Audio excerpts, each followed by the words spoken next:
Well, it's a pleasure to be up here to talk with you.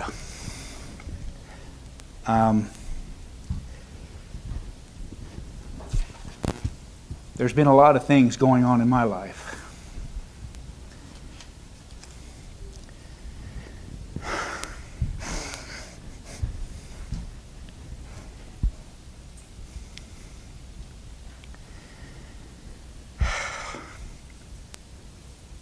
And they weren't planned.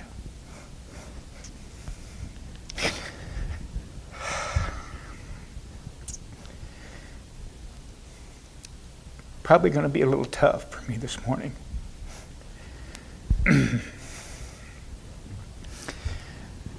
But I'm going to have God help me through this. Because it's something very important that needs to be said. Very important.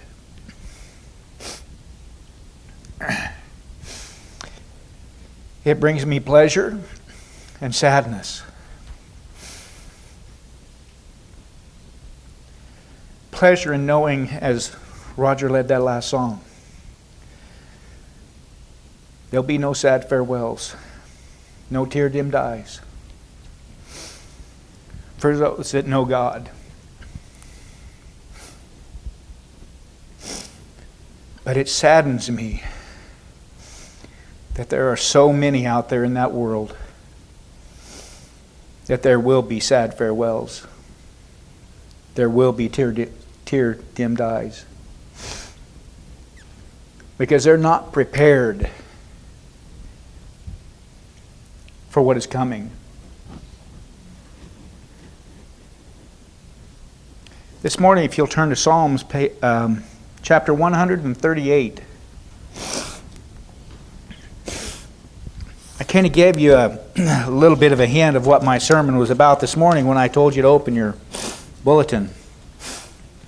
It's blank, isn't it? When we were born, we were given this, a blank slate. God gave us a blank slate. In Psalms 138,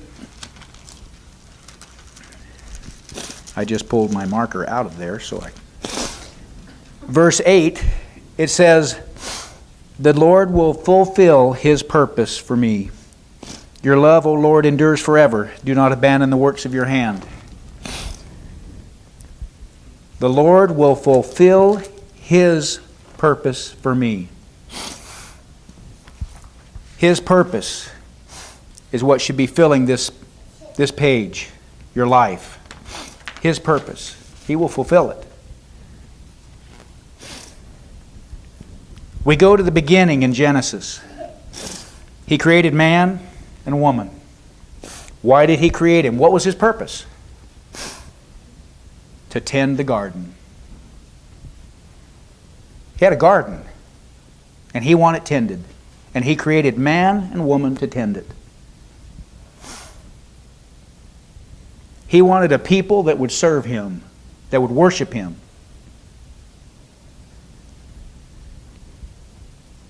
But He gave them choices. He said, you can eat of anything in this garden, any tree, except one. Don't eat of that tree. Gave them a choice.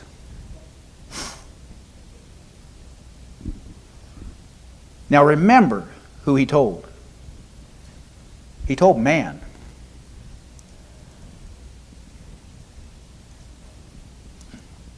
But woman is the one that was deceived. The man was right there. It was a choice. They both made a choice. She chose to believe that you surely won't die. And man made a choice to follow her. We have choices in our life. Paul is one of the few men that I see eye to eye with as far as making plans for our lives. We've got it lined out. We got it Here it is. And so many times it doesn't go like we planned. If you'll turn to Proverbs 19.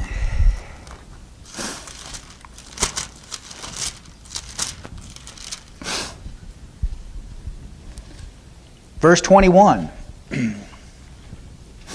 It says, "Many are the plans in a man's heart, but it is the Lord's purpose that prevails." Many are the plans in a man's heart. I got many plans. I've got many plans. But the purpose of God is what's going to prevail.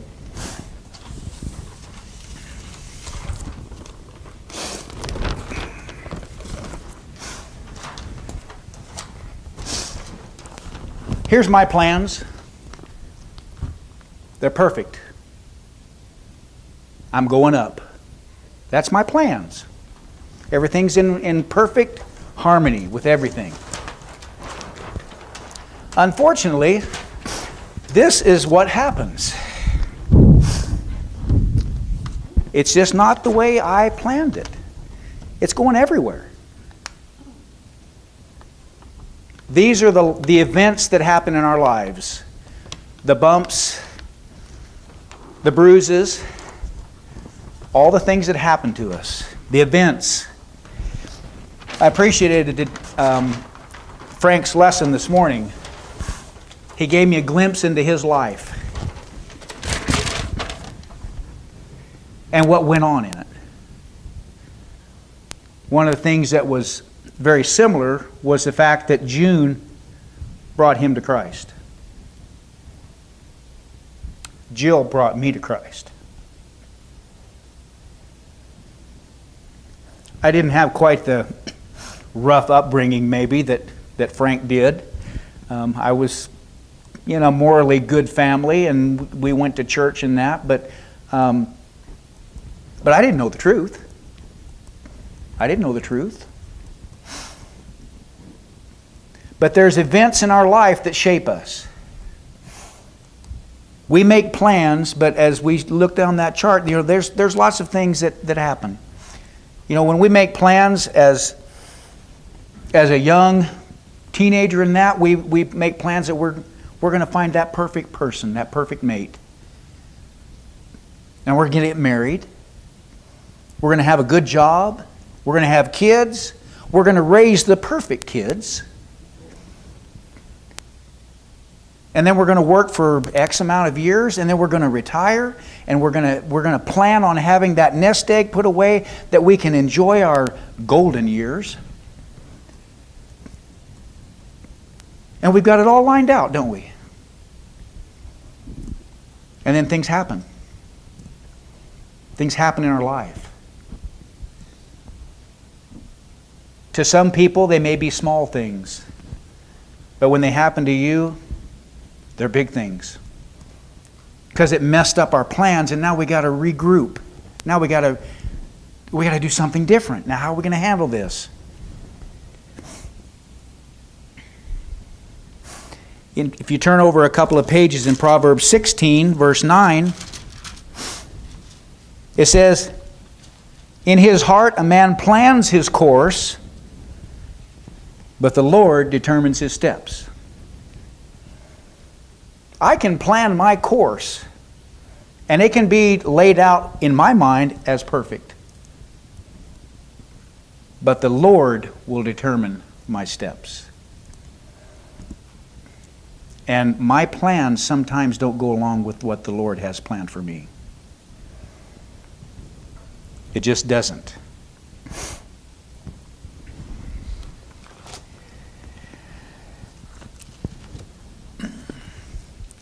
Many times throughout the 30 years that Jill and I have been married, I've always had this plan that things are going to work out. And I don't know how many times I have had those plans dashed because of something that would happen. Jeannie would get sick. Anything could happen. Her mom comes to live with us. Lots of things happen in our life. Sickness. Things that we don't expect. But does that keep us from planning? No, that's just part of our nature, isn't it? I mean, how many of us right now are making plans to stay for potluck? Or plans to go home? Plans to spend the rest of the day enjoying before we have to go to work tomorrow? We plan. It's just in our nature. If you turn over to James 4, he tells us what we do with those plans. We've all read this many times. We know what it says. James 4:13. Now listen, you who say today or tomorrow we will go to this or that city, spend a year there, carry on business and make money. Why, you do not even know what will happen tomorrow. What is your life? You are a mist that appears for a little while and then vanishes. Instead, you ought to say, if it is the Lord's will, you will live and do this or that. As it is, you boast and brag. All such boasting is evil. Anyone then who knows the good he ought to do and doesn't do it sins. How many times do we make those plans? And yet we don't even know if we have tomorrow. I know many of us have already planned what we're going to do next week. We may go to Missoula. We may go to Idaho Falls. We may take a day off in the middle of the week. But we do this. We make plans. But that doesn't mean that that is what's going to happen. Because God has a purpose for us. A purpose. As Frank said in his talk this morning, it was Hubert, wasn't it? That basically taught people, anybody he could meet, he would teach them. That was his goal in life. That was his plan. And you know what? It worked. Why? Because I believe that it was God's purpose for him to do that. And that's why it worked so easy for him. It was God's purpose that he reach as many people as he could before he died. If we go along with God's purpose, life is a lot easier. It's not going to be a life without flat tires and ups and downs and sickness and things like that. But in the end, if we do what he wants us to do his will, there'll be no sad farewells, no tear-dimmed eyes.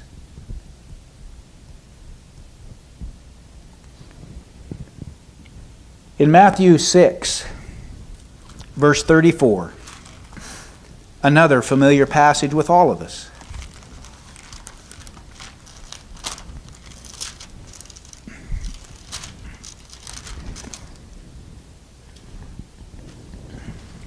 Actually, let's start with 33 because it goes right with it. But seek first his kingdom and his righteousness, and all these things will be given to you as well. Therefore, do not worry about tomorrow, for tomorrow will worry about itself. Each day has enough trouble of its own. Now, boy, that last line there. Each day has enough trouble of its own. Isn't that true?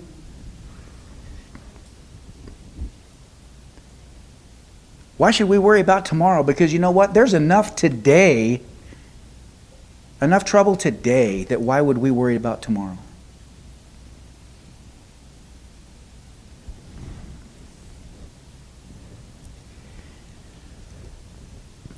When we have troubles and trials that intersect our lives, Do we handle change well? When our plans go awry, do we handle it well? Do we get upset with God a little bit? Like, why God, why are you doing this? This is not fair. Why are you putting in this in my life? I wasn't planning this event. As Frank said this morning in his class,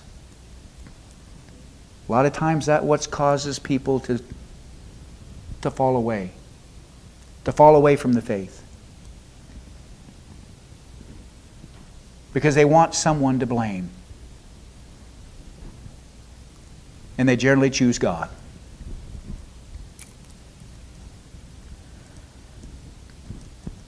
It takes a very strong Christian, a mature Christian, to handle the trials that are put in our life. Every Christian is going to have trials in their life. That's the purpose of God, is to refine us like silver and gold. As someone that works with those metals, you heat them up till they're liquid, till they're molten. And all the impurities come to the top. And then they're skimmed off. And then you have pure silver, pure gold. But you know what? It's only pure for a short time. Because if you let it sit out in the atmosphere, it gets dirty again. It tarnishes. It fades. That shine is gone. And then you have to do it again. And you have to do it with fire. The heat has to be turned up. There's no other way to purify. And that's what God does with us. To purify us, He has to put some heat on us.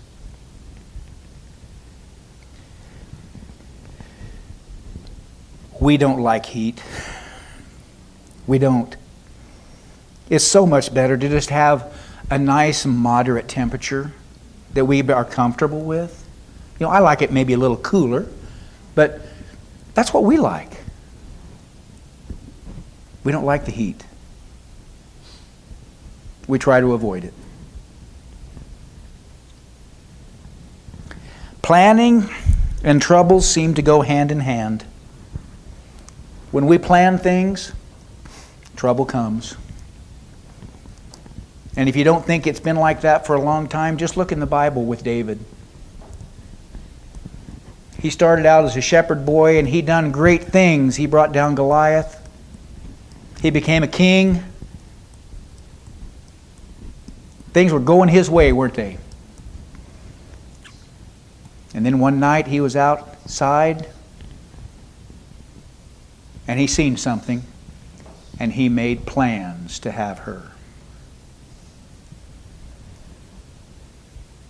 He made plans. And then when he had her, he had to make more plans. If I'm going to keep her, I got to get rid of Uriah. And then he made more plans of how to get rid of Uriah. All that planning led to trouble. He lost a child. It affected him.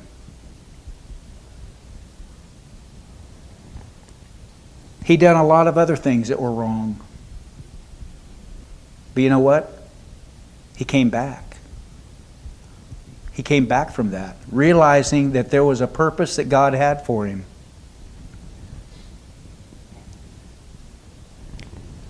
In Psalms 4, verse 1,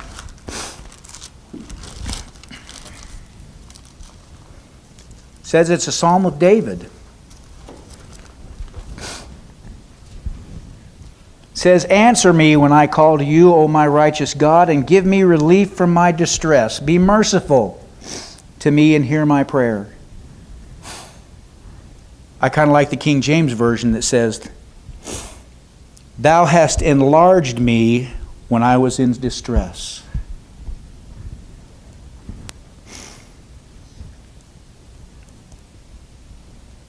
He can do that.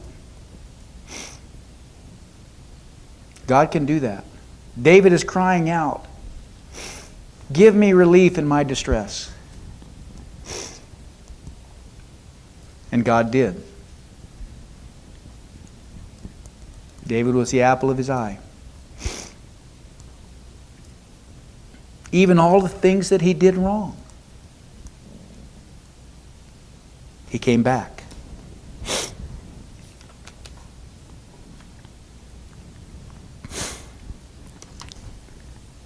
This basically, what David said, is a statement of thanksgiving for not have being set free from his suffering, but rather through his suffering. He wasn't set free from it, but rather through it.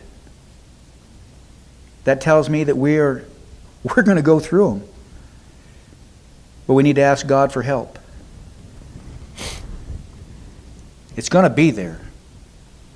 It's not going to be alleviated from our life. Suffering is going to be there. But we need to ask Him to help us through it, not from it.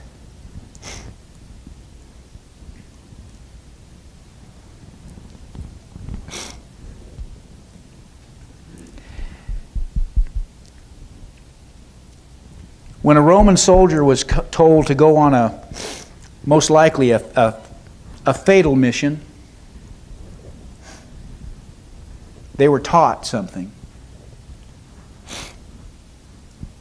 And they were taught that you answered, it is necessary for me to go. It's not necessary for me to live. The mission is necessary for us to go. It's not necessary to live. The mission was more important. Do we live our Christian life like we mean it? Do we put everything we've got into it? Someone once asked Jill, what is Christianity to you? I'll ask you the same thing. What is it to you? Being a Christian, what is it to you? Is it your life? It should be. Our life is nothing without Christ. Nothing. It tells us that in this book. We are nothing but filthy rags without Christ. Do we live it like we mean it? Truly, every day, do we live it like we mean it? We look in Hebrews 11,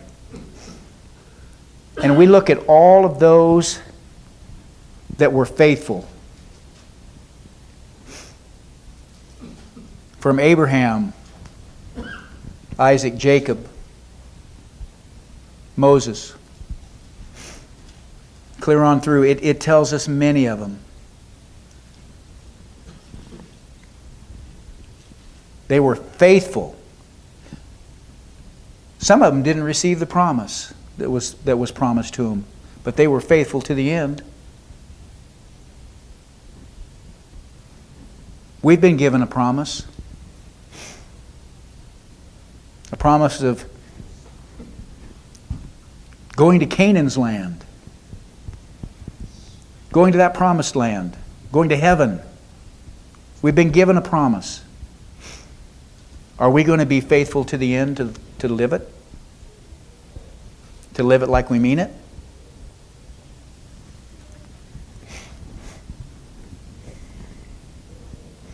There's been some trials that's been put into my life lately. There's been some trials that's been put into my dad's life.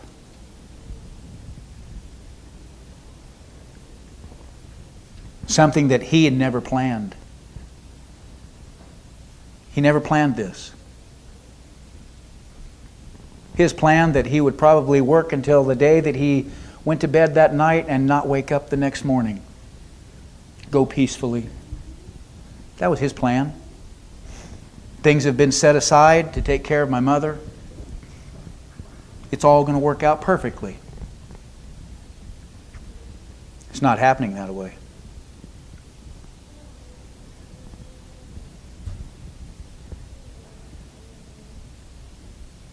And now he's wondering why.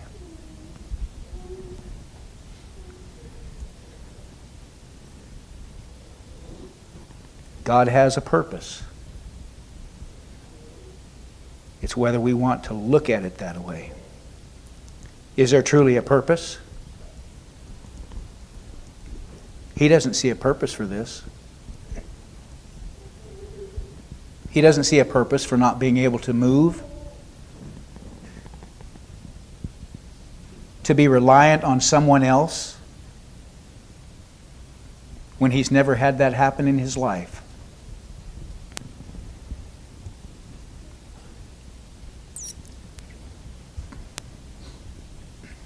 I don't know as he blames God for this.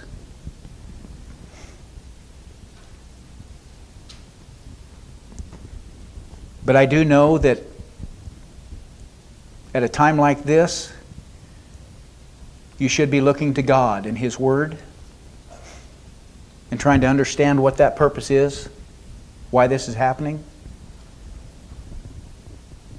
And He has chosen not to.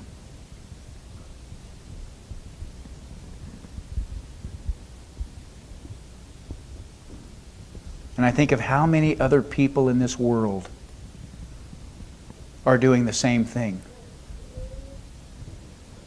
How many people are choosing not to look at God and say, God, what purpose is this?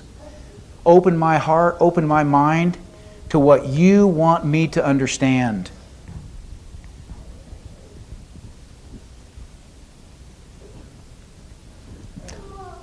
I'm not physically affected by what's happening to him. But I am mentally and spiritually affected. And I look at the same way. God, what is it you want me to learn from this? Everything that happens in our lives, I think it's God's purpose to guide us in the right direction. To guide us constantly upward.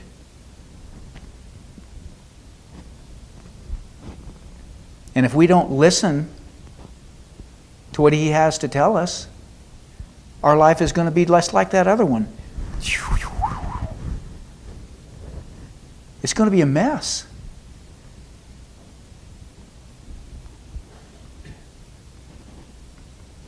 There's so many things in our life that affects us. And do we truly take them as something that we can learn from? Or do we take them that, once again, it's an inconvenience? It messed up my plans. Because we can learn from everything that happens in our life. Everything.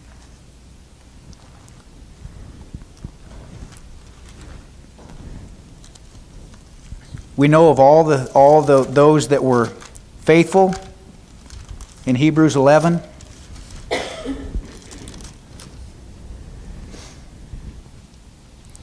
And starting out in Hebrews 12, verse 1. It says, "Therefore, since we are surrounded by such a great cloud of witnesses, let us throw off everything that hinders and the sin that so easily entangles us, and let us run with perseverance the race marked out for us. Let us fix our eyes on Jesus, the author and perfecter of our faith, who for the joy set before Him endured the cross, scorning its shame, and sat down at the right hand of the throne of God. Consider Him who endured such opposition from sinful men, so that you will not grow weary and lose heart." Those verses are pretty tremendous. We have to throw off the sin that entangles us and run with perseverance the race marked out for us, fixing our eyes on Jesus.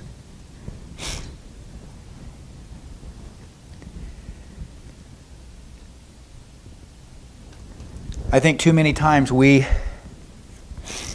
let our eyes get off on something else. We don't keep them fixed on Jesus. We start veering off that path from the race that we're running. We're consumed by things in the world. It tells us what we need to do. And it has all of these witnesses, this cloud of witnesses that we can look at. And what did they go through? No different than what we're going through. We're not special. We're going through the same things that they did. Probably not maybe as tough as what some of the things that they did. Has any of us had to sacrifice our son or daughter? Willingly, would we do that? Abraham had to be put to the test, didn't he? Have we really been truly put to the test? We are put to the test every day in different ways, each one of us. And it's how we are going to handle those situations is what is going to strengthen us, purify us, and guide us on that race that we're running.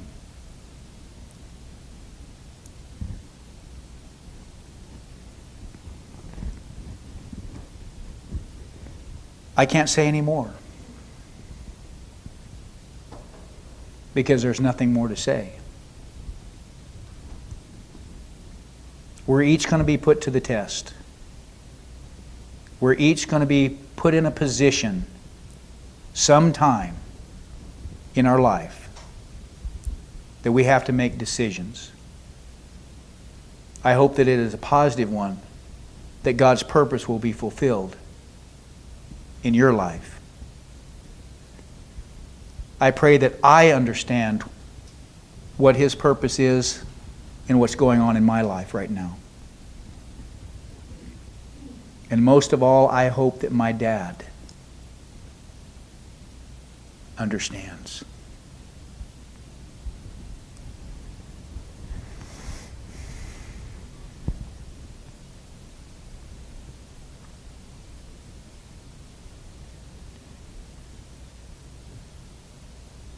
Because if he doesn't,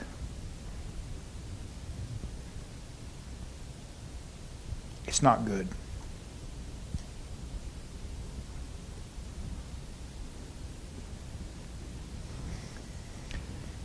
If there's anyone here that wants to take that step to become a child of God,